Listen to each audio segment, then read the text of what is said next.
After 3 இயர்ஸ்க்கு அப்புறம் என் family வந்து சென்னைக்கு வந்திருந்தாங்க. ஏன்னா, நான் வேலைக்கு வந்து 3 இயர்ஸ் ஆயிடுச்சு. இப்ப தான் என்னமோ சென்னை வந்த மாரி தோணுது. பட் ஆனா 3 இயர்ஸ் ஆயிடுச்சு. என் ஃபேமிலி வந்தது எனக்கு ரொம்ப ஹேப்பியா இருந்தது. வந்த உடனே எங்க அப்பாவ கூட்டிட்டு நான் ஃபிஷ் மார்க்கெட் போயிருந்தேன் வானகரம். எங்க அப்பா ரொம்ப எக்ஸைட்மெண்ட்டா பார்த்துட்டு இருந்தாரு. என்னடா இவ்வளோ பெரிய மார்க்கெட் இருக்கு, இவ்வளோ பெரிய பீப்பிள் இருக்கேன்னு சொல்லிட்டு. ஸோ ஊர்லேருந்து வந்ததுனால அவங்களுக்கு இதெல்லாம் புதுசா இருந்தது. நல்லா ஃபிஷ் சமைச்சு சாப்பிட்டுட்டு, ஆ கிருஷிகாவ கூட்டிட்டு நாங்க வந்து அக்வாரியம் போயிருந்தோம். கிருஷிகாங்கிறது எங்க அக்கா பொண்ணு. அவள எங்கேயாவது கூட்டிட்டு போகணுமேன்னு சொல்லிட்டு போயிருந்தேன்.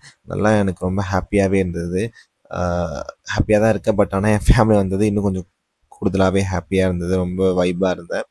அதுக்கப்புறம் எங்க அம்மாவுக்கு வந்து சின்ன வயசுலேருந்தே பைக் ஓட்டணும்னு ஆசை. பட் ஆனா அவங்களுக்கு அந்த ஃபியர் போகவே இல்ல.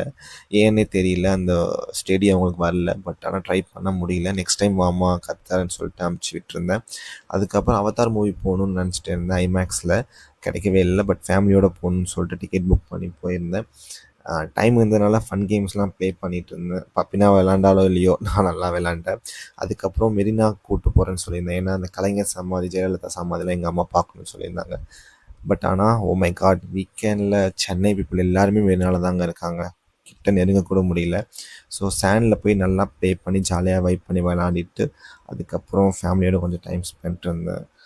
அதுக்கப்புறம் என்னதான் இருந்தாலும் சென்னையில் அவங்க ஃப்ரீயாக இருந்தாலுமே வந்து ஊருக்கு போகணுன்னு ஃபீல் பண்ணிட்டு இருந்தாங்க. ஏன்னா ஊர் இல்லையா, அதனால சொல்லிட்டு அவங்கள பஸ் ஏற்றி ஊருக்கு அமுச்சு விட்டேன். பாய்.